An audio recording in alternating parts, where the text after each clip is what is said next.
Сайн байцгаана уу? Та бүгдтэй энэ сайхан орон мэндийг дэвшүүлье.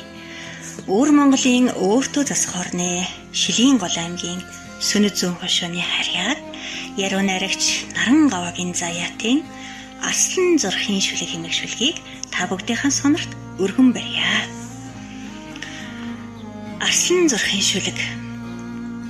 Авдран дээрх арслан цаг хугацааны үермэг болоход алтан гадасны мананцар цагаан өвсний херуу болоход агсам хулангийн унаг эрдэнийн цонхор хүлэг болоход анар бадмын үр эмийн хүлгэнд хачир болоход адуу ханарсан дорны бороотой үчээр аяархан санаа алдахтан хацраа норгож айсхан залуу насныхаа алдааг хатааж анхудаал хүүн тандаа шүлэг бичлээ аваа.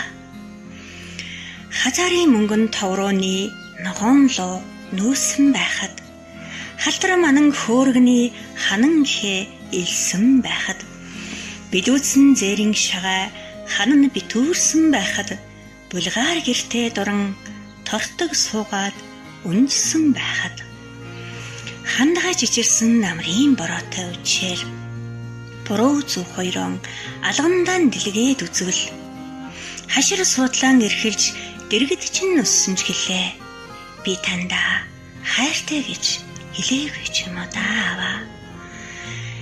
Тэнгэрийн ойдлын аймгийг зүүдэлтэй гэж эндөрсөн тэнгис далайн ёроолд нь нартай гэж эндөрсөн дээшээ үндэстэй амьдралыг мөнхийн гэж эндөрсөн дэндөх хайрыг тань халтайл гэж эндөрсөн хүүтэн гөрөө суруудсан хүйтэн бороотой үчээр гүрмэл суртай дашуурын сухай мөрөн модонд халгуу явсан өдрүүдэн тоон душиж орхиод хайртай шүү хайртай гэж таньдаа хэлье аваа.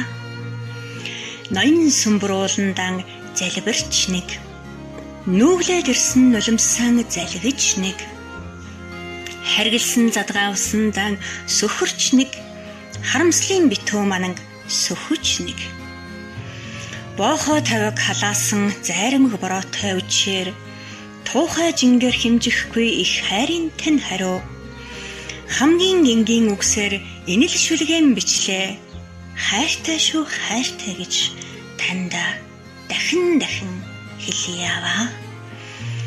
Унган уулсын минь билээр сонихон манан уярдаг адил хажимл чамин гансан нэржил соно аваа удаан он надад манагдсан ухааны тань зөөлөн галаар уурганы ширэн цав чамж сонаа хүн цагаан бороо зогсож амтны үс дулаацахаар цаг хугацааны өөрөмгийг зүйж найгаад хуучин авдрныхаа нүүрэн дээр шин арслан зурыг хуурай аргалд явсан ээжийг эрхээс нь өмнө хоёулахнаа зурыг аваа.